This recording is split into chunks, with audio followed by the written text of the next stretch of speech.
أعوذ بالله من الشيطان الرجيم. بسم الله الرحمن الرحيم. الحمد لله رب العالمين والصلاة والسلام على أشرف الأنبياء والمرسلين سيدنا ومولانا محمد وعلى آله وأصحابه أجمعين. سبحانك لا علم لنا إلا ما علمتنا إنك أنت العليم الحكيم. واهدنا ووفقنا إلى الحق بالطريق المستقيم وآمنا وارضنا واغفر لنا يا أرحم الراحمين. ولا حول ولا قوة إلا بالله العلي العظيم العزيز العليم على جبر البلاد الموتى وأبد الآبدين ودهر الداهرين. صلى الله عليك يا منبع العلوم رب اشرح لي صدري ويسر لي أمري واحلل عقدة من لساني يفقهوا قولي وارزقني فهم القول وسدد لساني واحلل قلبي بحق سيدنا محمد صلى الله عليه وسلم. أحسنت نفسي وأنفسكم وأهل بيتنا وأهل بيتكم وعلى هذا المجلس وعلى أهل القرية بالحي القيوم الذي لا يموت أبدا ونفعت عني وعنكم سؤال بألف لا حول ولا قوة إلا بالله العلي العظيم. رب اغفر لي ولوالدي ولمن دخل بيتي مؤمنا وللمؤمنين والمؤمنات. أما بعد قال المؤلف رحمه الله تعالى ورضي الله عني وعنكم من جميع المسلمين. وقال رضي الله عنه ونفعنا به وبعلومه بالدارين آمين. Sahdan, keterangan sambungan daripada pasal memandikan mayit. Wajib atas yang memandikan dan yang menolongi dia itu memeliharakan matanya daripada menilik kepada aurat mayit, yaitu barang yang antara pusatnya dan lututnya.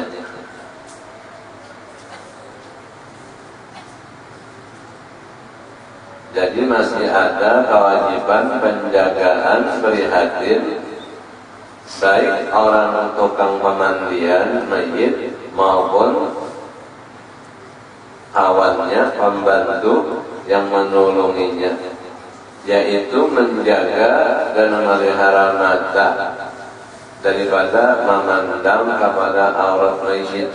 Jangan diambil kesempatan mata leluasa bebas memandang aurat mayit antara pusatnya dan lututnya bila laki-laki. Jika ada mayit itu suaminya atau istrinya, maka harus baginya menilik yang demikian itu. Terkecuali yang mati itu lakinya, maka bininya boleh. Atau yang mati itu bininya, maka lakinya boleh. Walaupun matanya memandang kepada aurat antara laki dan bini, hubungan suami istri. Kalau orang halal memandikan mayitnya laki-laki, pemandiannya laki-laki. Mayitnya bini-bini, pemandiannya bini-bini. Terbatas mata, wajib dijaga. Jangan menilik atau jangan memandang kepada aurat itu mayit. Kenapa? Ini subhan. Walaupun mayit sudah mati, subhan dihawasi. Contoh, Rasulullah dimandikan oleh beberapa orang, pembantu dengan membabat dan menutup mata. Itu jadi ikutan.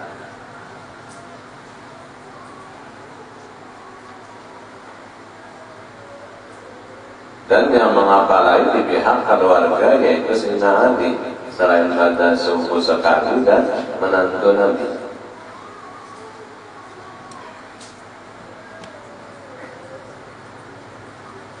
Maka harus baginya menilik yang demikian itu jika tiada dengan ingin. Hubungan suami istri boleh menilik dengan syarat jika tiada dengan ingin, kadada menimbulkan barahi syahwat kadada. sudah mati antara satu dengan lainnya. Boleh memandang tapi tidak sah dengan syarat tiada dengan ingin, tidak menimbulkan syahwat. Dan sunat yang memandikan dan yang menolongi dia memeliharakan daripada menilik kepada barang yang lainnya daripada antara pusatnya.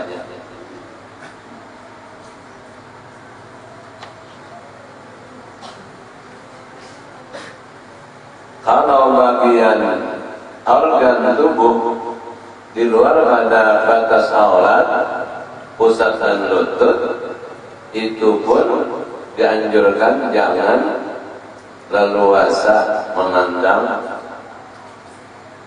kalau tidak dihajatkan. Sunat hukumnya jangan leluasa memandang organ tubuh mayit di luar batas aurat.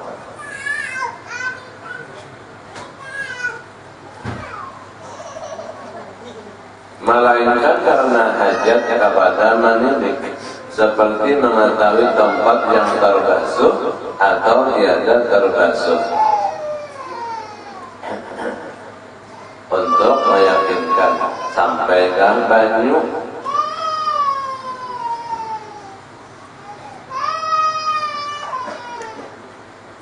maka dibolehkan memandang kepada bagian yang belum diyakinkan sampai banyu kepadanya. Bermula hukum menyentuh barang yang tersebut itu maka haram menyentuh barang yang antara pusatnya dan lututnya dengan tiada berlapik. Jadi nang mengapalai kah atau nang mamiradu sambatan kampung, mamiradu membersihkan kotoran-kotoran antara batas aurat pusat dan lutut, bahkan menghilangkan kalau ada keluar najis dari dua kemaluan muka dan belakangnya.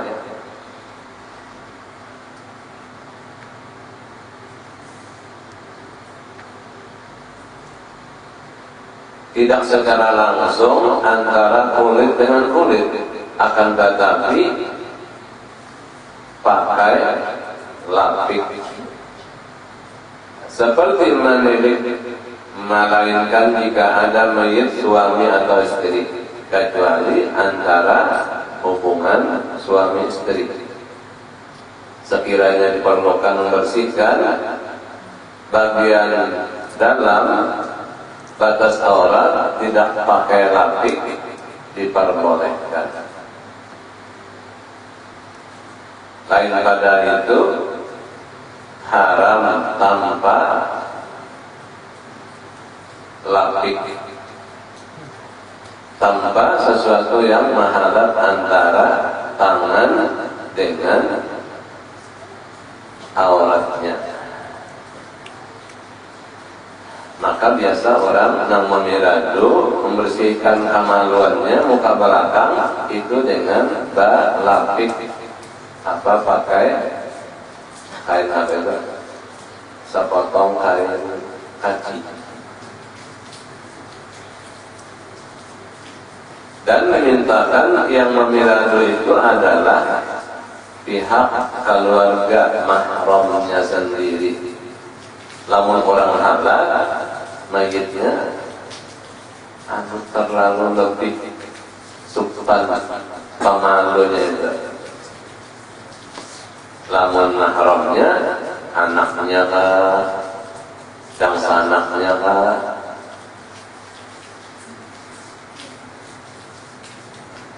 wajar aja memiradu. Jadi jangan orang halal, orang kada hubungan mahram nang basurong diri menampilkan diri untuk memiradu, jangan orang halal, mesti hubungan mahram keluarga untuk membersihkan kotoran bahkan najis yang ada di kemaluannya. Kan ada lagi tidak bagian badan kita tuh lalipatan awaltif, di mana lalipatan ya hati-hati ya kadang bersikal-sikal, ada lagi badan orang bersikal-sikal, batang pahanya, lipatan lutut dan itu di hari-harinya.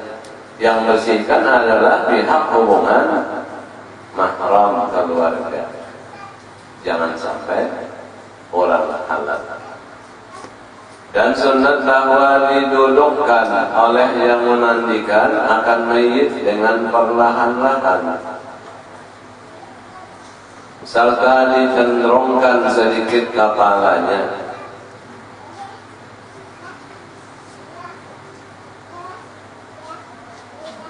dan disandarkan belakangnya kepada lututnya yang memandikan yang kanan, dan disanggakan tangannya kanan di bawah pohon bulunya. Jadi diatur oleh pemandian, kalau ada dari memandikan mayit itu dengan diasuh. Nah, di apa ada yang bagian kepala, ada bagian belakang,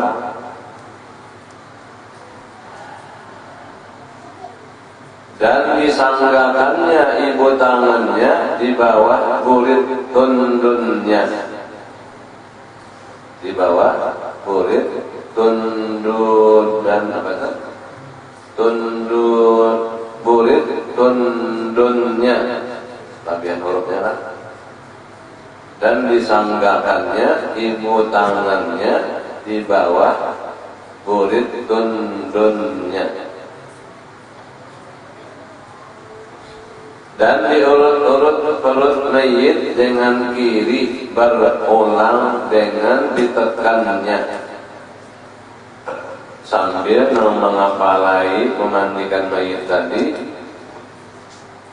memakai tangan kiri mengurut perut mayit berulang-ulang dengan ditekankannya supaya keluar cemar-cemar yang ada di dalam perutnya.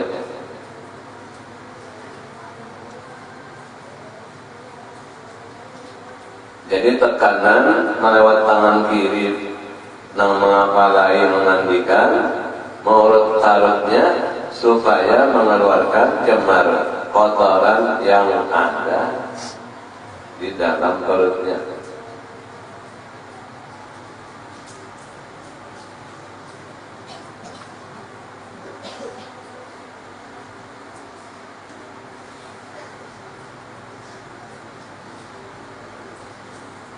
Serta tutukan padupaan. Nah, pada harum-harum kan? Menimbun dupa. Jadi di samping memandikan mayit, hidupin parapen menggunakan dupa garut nang harum-harum, supaya membawa kepada kunjungan malaikat rahmat berhadir.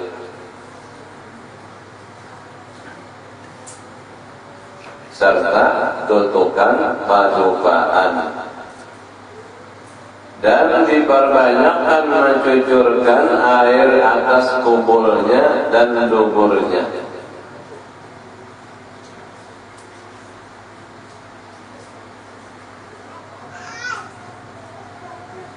Diperbanyak mencocorkan air, menumpahkan air bagian kubur kemaluan muka dan duburnya kemaluan belakangnya, supaya samar bau yang keji daripada cemar yang keluar. Itu ukuran diperbanyak, mencocorkan air pintangan kemaluan muka dan belakang. Sambil mandikan tadi diperbanyak mengubui bagian kemaluan muka belakang supaya samar tahu yang keji daripada cemar yang keluar. Setelah itu maka dirabahkan pula mayit itu dan diistinjakan dengan kiri akan kuburnya dan luburnya. Lalu dibasuhi pulang, basuh ditantangkan di nang mirado tadi, maistinjai pulang, memberasihakan dengan tangan kirinya, nang balafik kain kaji, kemaluan kuburnya, kemaluan muka dan luburnya, kemaluan belakangnya. Dikelilingnya seperti istinja orang yang hidup. Nah, jadi nang anaknya mesti paham lah. Namun nang meninggal tak abahnya, anaknya meniradu mesti paham. Ada paham juga, ada nang menuduhkan. Dengan tertutup tadi kain tutup pemandikan dan nanti nang meniradu balapik memberasihiakan kemaluannya, lalu dilihat adakah tanda kotoran najis nang keluar, lalu dikubui sehingga sampai bersih. Sebab syaratnya menyembahkan mayit itu sudah bersih daripada najis yang keluar. Bersih. Lalu selesai dikafan, dimandikan, nah itu sudah bersih daripada cemar dan najis yang keluar. Pelaksanaan menyembahkan yang pertama kali, angkatan pertama. Kemudian dari itu anda kata ada kalau najis itu kadang menjadi penghalang, kadang menjadi penyebab daripada tidak jatuhnya mensembahyangkan. Sudah jatuh angkatan yang pertama, berikut-berikutnya itu ada lagi misalkan andai kata ada sesuatu yang keluar.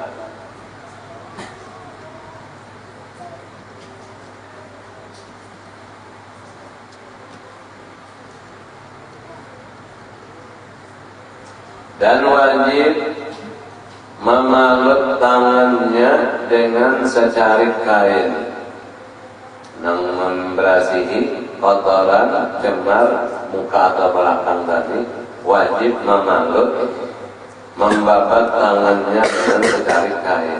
Nah, balapik, babat.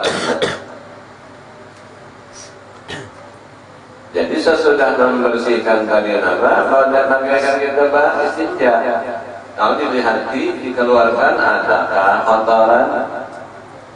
Bila ada, nah dikumpuli lagi, digosok lagi, sampai tidak ada keluar benda yang cemar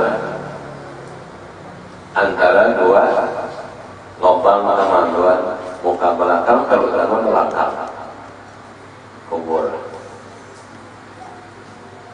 Dan tatkala menggosok anggotanya yang antara pusatnya dan lututnya, supaya terpelihara daripada haram menyentuh dia, wajib memalut tangan untuk menggosok anggota antara pusat dan lututnya. Pelapik juga tangannya. Tapi lain pada lapik nang mirado tadi. Lapik mirado itu harus membersihkan kemaluan muka belakang, terutama bagian dubur, bagian kemaluan belakang. Adapun menggosok anggota antara pusat dan lutut aurat itu pakai memalut tangannya pakai secari kain yang lain daripada kain mirado.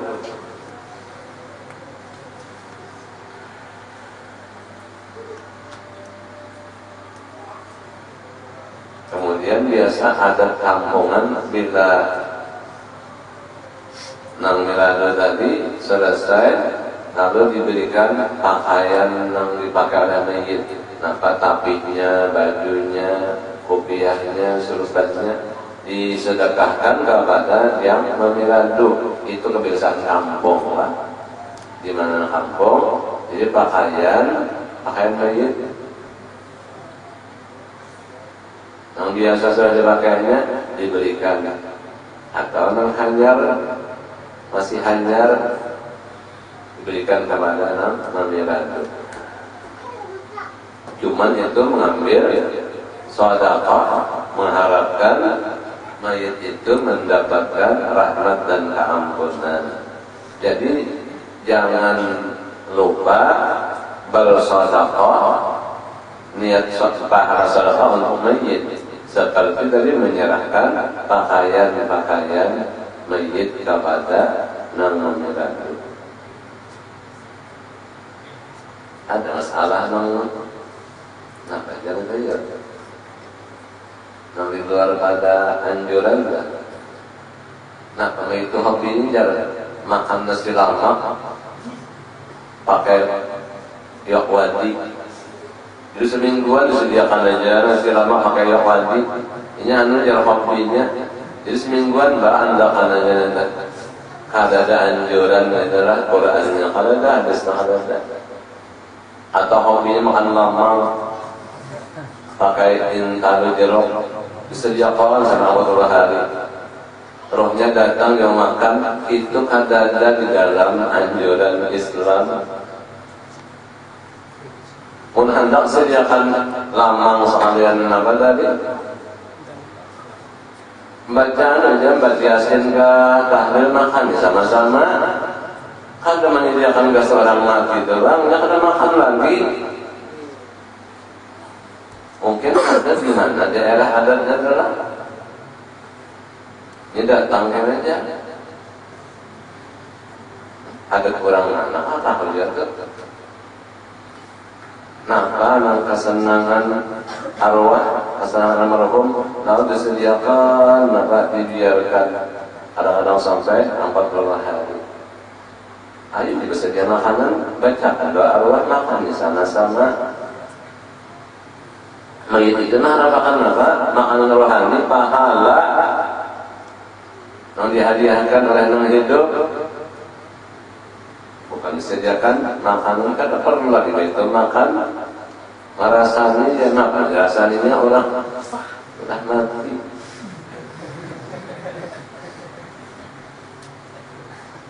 Kalau ada adat itulah, itu perlu apa? Diatasi. Jalan aja cuma diganti dengan tadarus Al-Quran, muqaddam, dan membaca zikir, tahlil, la ilaha illallah, doa arwah. Hadiahkan pahala-pahala yang bacaan itu mohon oleh Allah, sampaikan.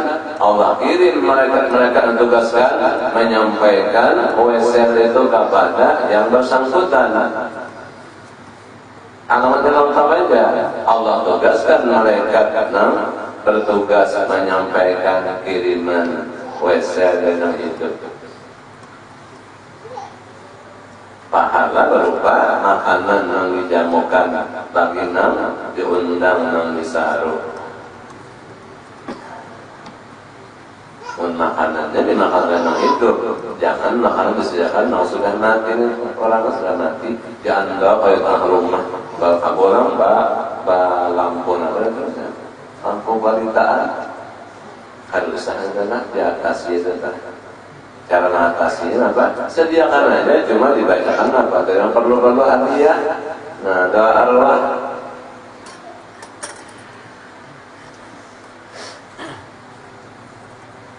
Maka apabila sudah digosokkannya kain pembalut tangan itu pada tempat istinja, maka hendaklah diganti dengan kain yang lain, yang kemudian daripada membalut tangannya dengan air dan sabun umpamanya. Demikianlah dikerjakan hingga suci. Jadi beberapa halai potongan kain untuk membersihkan sampai bersih kemaluannya, muka belakang, terutama belakang.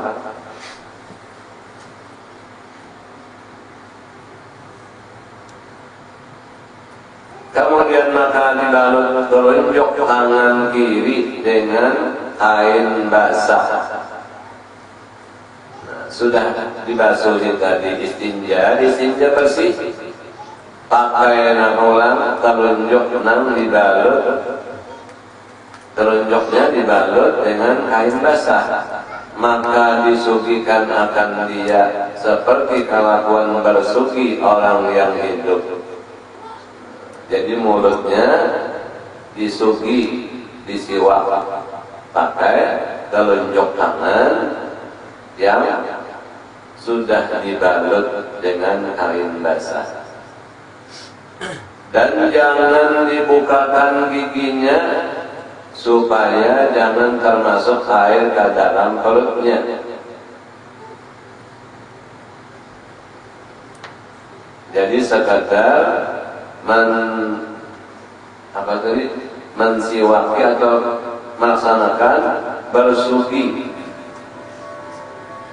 bukan berarti dibukakan giginya supaya jangan termasuk air ke dalam perutnya. Mulutnya biar bibirnya terbuka tapi giginya tetap rapat kalau orangnya masih punya gigi. Kamu sudah habis tentu gusinya itu, dan gusinya rapat, jangan dibuka, hanya bagian luar aja. Kemudian maka disucikannya kedua liang hidung mayit dengan keliling ya, kain, keliling yang basah, kain kan?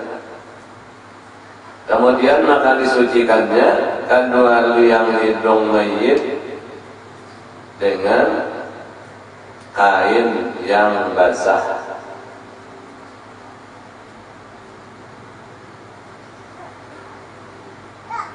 Keliling yang basah. Jadi telunjuk tadi juga basah, kalingking lah, kalingking. Dan kalingking membuatnya lain.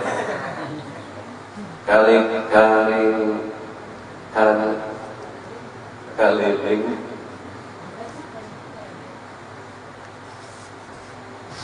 Jadi kalingking yang basah mensucikan kedua liang hidung mayit. Jadi dikorekiakan, dibersihakan lubang hidungnya itu dengan kalingking yang basah, keliling yang basah, kalingking yang basah, supaya keluar barang yang ada dalam hidungnya dari bercemar. Jadi kotoran yang ada di dalam hidungnya itu, kita yang hidup kan apa? Ngarannya punya anakan mendulang. Mendulang tadi mengorek anak, mengorek tahi hidung.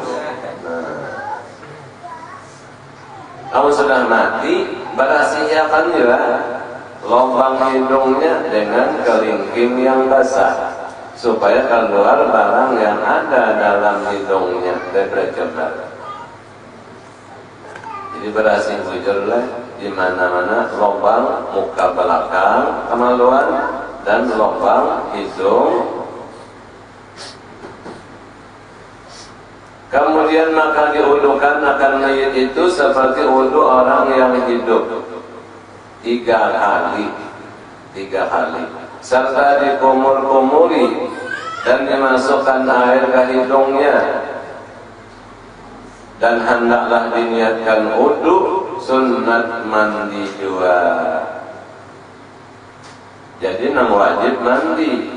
Adapun wudu niatnya wudu sunat lagi mandi.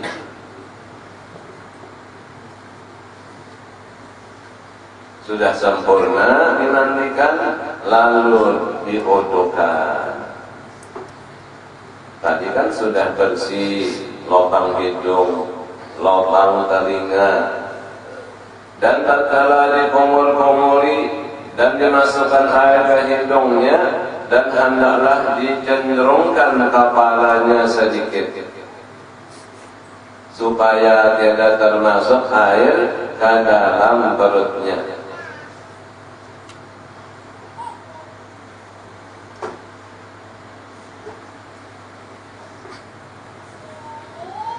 Dan hendaklah disucikan dengan kain yang lembut segala daki yang di bawah kukunya dan pada liang telinganya. Ada sekiranya kotoran daki di bawah kuku dan ada kotoran daki pada liang telinganya, itu pun disucikan memakai kain yang lembut. Kemudian dibasuh kepalanya dan mukanya, sudah dibarasihi lubang telinganya, dan kalau ada daki di bawah kukunya dikubui lagi dibasuh kepalanya dan mukanya.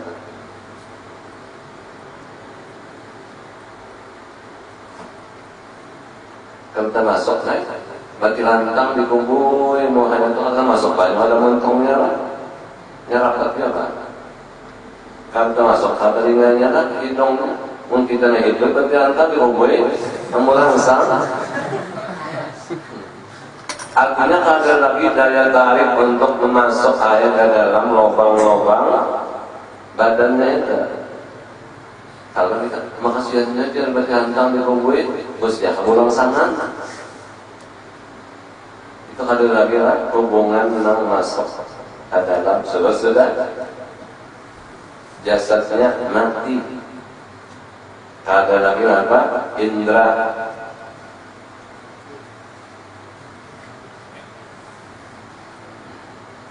Tapi rohnya senantiasa ma'awasita. Rohnya kada meninggalkan. Memang dicabut dan diangkat. Cuma waktu dimandikan ini mahadiri juga rohnya itu. Kita benar ya, kadang kada rasok, kada melihat, kada tahu. Makanya jangan ada menangis, itu masuk bagian menggoreng. Harus dengan tabah dan sabar.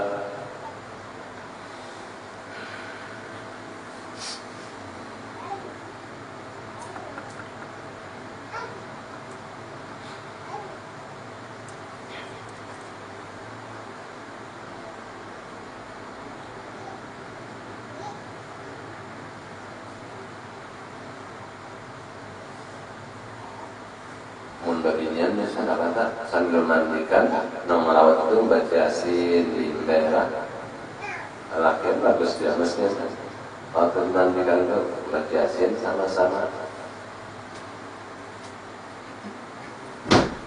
Ada membaca suratul Ikhlas. Kemudian maka jenggotnya dibasuh juga, digosok jika ada laki-laki berjenggot dengan air daun bidara dan barang sebagainya, dan disurui rambut kepalanya, disisir rambut kepala mayit dan jenggotnya dengan surui yang jarang giginya. Jadi sisirnya bagian ranggangnya jangan rapat karena kesakitannya. Ya sisir gigi sisirnya itu ranggang aja. Entah anda tabal, rambutnya kan tertarik kencang, sakit juga mayitnya, merasa sakitnya. Walaupun ternyata hilang indranya zahir, tapi perasaan sakit itu ada. Sebab padihnya dicabut roh, luar biasa padihnya, maka dimandikan itu masih terasa kena padih. Jadi menyuruhnya menyisir rambut kepalanya dengan sisir yang jarang giginya, dengan perlahan-lahan supaya terpelihara daripada tercabut rambutnya. maka dimasukkannya rambutnya yang tercabut ke dalam kapannya.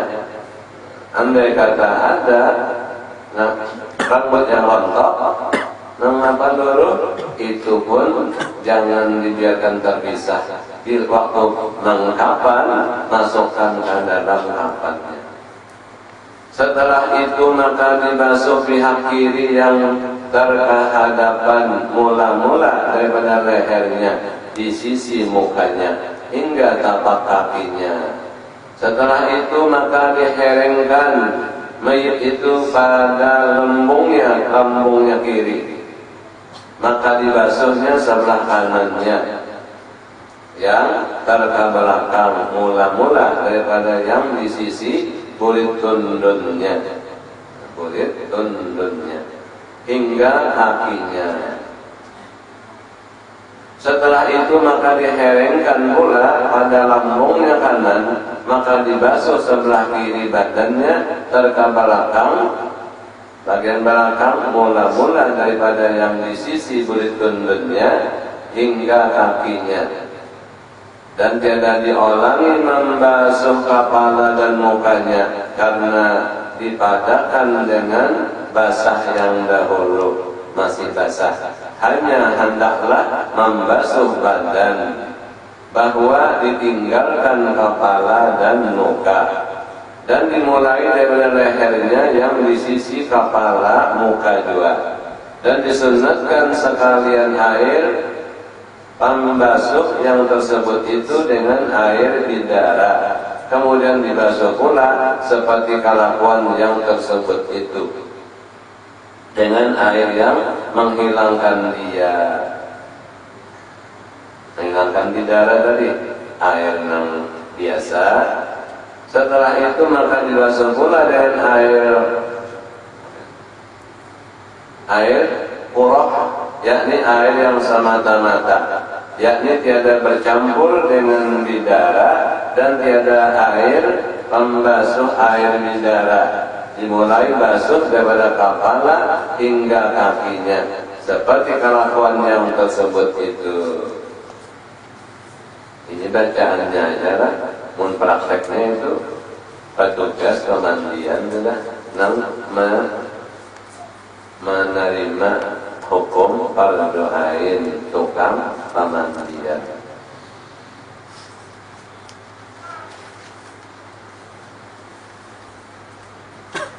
Dan sunat dibubuhi pada air qurah itu sedikit kapur barus, ada pula campuran kapur barus. Maka sekalian basah yang sebut itu dibilangkan sekali nanti juga, sekali aja. Dan yang menggugurkan wajib yaitu basuh dengan air qurah.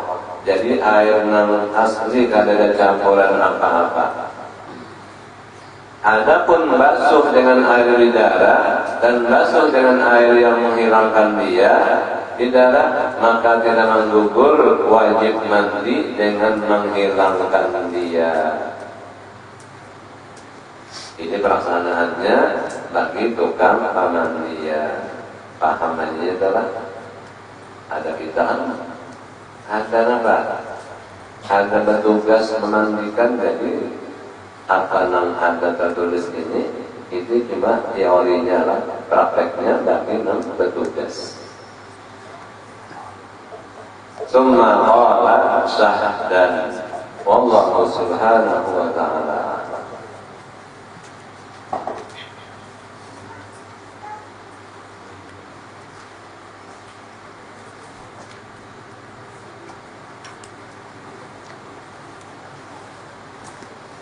Al-Fatihah.